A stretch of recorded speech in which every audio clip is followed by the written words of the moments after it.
సంతాప ప్రతిపాదన గౌరవ ముఖ్యమంత్రి గారు.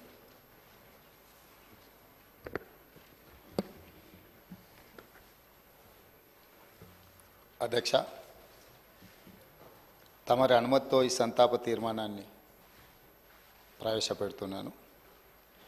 తెలంగాణ శాసనసభ సభ్యురాలు కుమారి లాస్యనందిత సాయన్న గారి మృతి పట్ల ఈ సభ తన తీవ్ర సంతాపాన్ని వ్యక్తం చేస్తూ శోకార్తులైన వారి కుటుంబ సభ్యులకు ప్రగాఢ సానుభూతిని తెలియజేస్తున్నది. అధ్యక్ష, 23/2/2024 నాడు సికింద్రాబాద్ కంటోన్మెంట్ శాసనసభ్యురాలు కుమారి లాస్యనందిత సాయన్న గారి ఆకస్మిక మరణం పట్ల ఈ సభ తీవ్ర సంతాపాన్ని వ్యక్తం చేసింది. ఇలాంటి బాధాకరమైన తీర్మానం నేను ప్రవేశపెట్టాల్సి వచ్చినందుకు నేను చింతిస్తున్నాను. కుమారి లాస్యనందిత సాయన్న గారి నాన్నగారైన కీర్తిశేషులు సాయన్న గారు నాకు అత్యంత సన్నిహితులు, ఆప్తులు. చాలా సంవత్సరాలు మేము కలిసి ప్రజాప్రతినిధులుగా ప్రజాక్షేత్రంలో పనిచేయడం జరిగింది.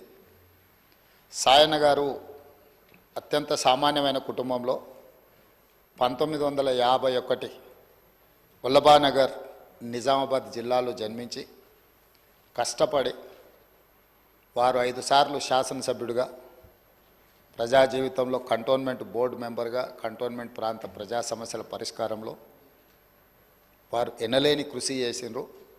వారు సిట్టింగ్ శాసనసభ్యుడిగా ఉన్నప్పుడే ప్రజా జీవితంలోనే వారు మరణించడం జరిగింది. ఆ తర్వాత వారిచ్చిన వారసత్వాన్ని, వారు నెరవేర్చాల్సిన బాధ్యతలను, వారిని అభిమానించిన ప్రజల కోసం కుమారి లాస్యనందిత కూడా ప్రజా జీవితంలోకి వచ్చి వారు బ్రతుకున్నప్పుడే వారు కార్పొరేటర్గా, ఆ తర్వాత వారి తరఫున వారిని నమ్ముకున్న ప్రజల కోసం వారు శాసనసభ్యురాలుగా ఎన్నికై ప్రజా జీవితంలోకి వచ్చి కష్టపడి పనిచేయాలన్న ఆలోచనతోటి వారు ప్రజా జీవితంలోకి వచ్చారు. 5 సార్లు శాసనసభ్యుడిగా సాయన్న గారు చేసిన ఎనలేని సేవలను దృష్టిలో పెట్టుకొని వారి వారసురాలుగా లాస్యనందితను కంటోన్మెంట్ ప్రజలు వారిని ఎన్నుకోవడం జరిగింది. మనమందరం కూడా 37 సంవత్సరాల చదువుకున్న ఒక యువతి, వెనుకబడిన సామాజిక వర్గాల నుంచి చైతన్యంతో ప్రజలకు సేవను అందించాలని ముందుకు వచ్చినప్పుడు మనందరం కూడా మహిళా సాధికారత కోసం ఎదురు చూస్తున్న వాళ్ళం. ఆ మహిళల తరఫున ప్రజాప్రతినిధి ఇక్కడికి వచ్చి సమస్యల పట్ల వారు చిత్తశుద్ధితో ఈ సభలో పోరాడతారని మనం అందరం భావించాం. కానీ ఔటర్ రింగ్ రోడ్లో వారు ప్రయాణం చేస్తున్న కారు ప్రమాదానికి గురై వారు మరణించడం జరిగింది. వారిని ప్రమాదం నుంచి హాస్పిటల్కు తీసుకెళ్తే అప్పటికే తలకు తీవ్రమైన గాయమై వారు మరణించిందని చెప్పి డాక్టర్లు చెప్పడం జరిగింది. వాస్తవంగా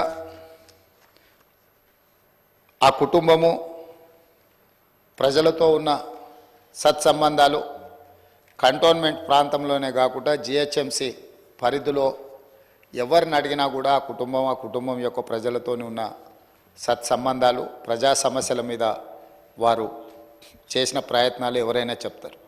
ముఖ్యంగా కీర్తిశేషులు సాయన్న గారు మృదు స్వభావి, సమస్యలను పరిష్కరించాలన్న తపన తప్ప రాజకీయాలకు అతీతంగా అందరితో ఒక మంచి సంబంధాలు ఉండి ఆ ప్రాంత సమస్యల కోసం వారు పోరాటం చేశారు. వారు కంటోన్మెంట్ ప్రాంతాన్ని జిహెచ్ఎంసీలో కలిపే విషయంలో కానీ, కంటోన్మెంట్ ప్రాంతంలో అక్కడ ఆర్మీ అధికారులు వాళ్ళ వల్ల కలుగుతున్న రోడ్ల ఇబ్బంది విషయంలో కానీ, ఎలివేటెడ్ కారిడార్ల విషయంలో కానీ చాలా విషయాలలో నేను పార్లమెంట్ సభ్యుడిగా డిఫెన్స్ కమిటీ మెంబర్గా ఉన్నప్పుడు సాయన్న గారు ఎన్నోసార్లు కంటోన్మెంట్ బోర్డు సమావేశాలలో ప్రస్తావించేవారు. ఎందుకు అనంటే వారు ఎమ్మెల్యేగా, నేను ఎంపీగా ఈ సమస్యల్ని పరిష్కరిస్తే ఆ కంటోన్మెంట్ ప్రాంత ప్రజలకు న్యాయం జరుగుతుంది, మేలు జరుగుతుందని చెప్పి వారు పరితపించారు. కానీ దురదృష్టవశాత్తు ఎలివేటెడ్ కారిడార్ల అనుమతి, అదేవిధంగా కంటోన్మెంట్ ప్రాంతాన్ని జిహెచ్ఎంసీలో కలపడానికి అనుమతి వచ్చే సమయానికి వారు లేరు. వారి వారసురాలుగా వచ్చిన లాసిన్ అందిత గారైనా ఆ సందర్భంలో ఉండి ఉంటే చాలా సంతోషపడి ఉండేవాళ్ళు. ఎందుకంటే సాయన్న గారి ప్రజలకు ఇచ్చిన మాట నెరవేరిందని. కానీ దురదృష్టవశాత్తు లాసినందిత గారు కూడా ఈ కంటోన్మెంటు అత్యంత కీలకమైన సమస్యల పరిష్కార సమయంలో వారు మన మధ్యత లేకపోవడం బాధాకరమైన విషయం. ఏది ఏమైనా కంటోన్మెంట్ ప్రజల హృదయాలలో సాయన్న గారు కానీ, సాయన్న గారి కుమార్తె వారసురాలు లాస్యనందిత గారు కానీ శాశ్వతంగా ప్రజల హృదయాలలో నిలిచిపోతారు. తప్పకుండా వారు ఏదైతే ఆలోచనతోని, ఏదైతే ప్రాంత ప్రజలకు సేవ చేయాలన్న ఆలోచన ఉన్నదో, మిగిలిపోయిన పనులు ఉన్నాయో అవన్నీ ప్రభుత్వం తప్పకుండా పూర్తి చేస్తుంది. వారిని చిరస్థాయిగా గుర్తుపెట్టుకునే విధంగా ఈ ప్రభుత్వం ఆ పనులను ముందుకు తీసుకువెళ్తుంది. అందుకే అధ్యక్ష, ఆమె మృతి పట్ల ప్రగాఢ సంతాపాన్ని నేను ప్రకటిస్తున్నాను. శోకార్తులైన వారి కుటుంబానికి ప్రగాఢ సానుభూతిని తెలియజేస్తూ ఈ తీర్మానాన్ని ప్రవేశపెట్టడం జరిగింది అధ్యక్ష. ధన్యవాదాలు.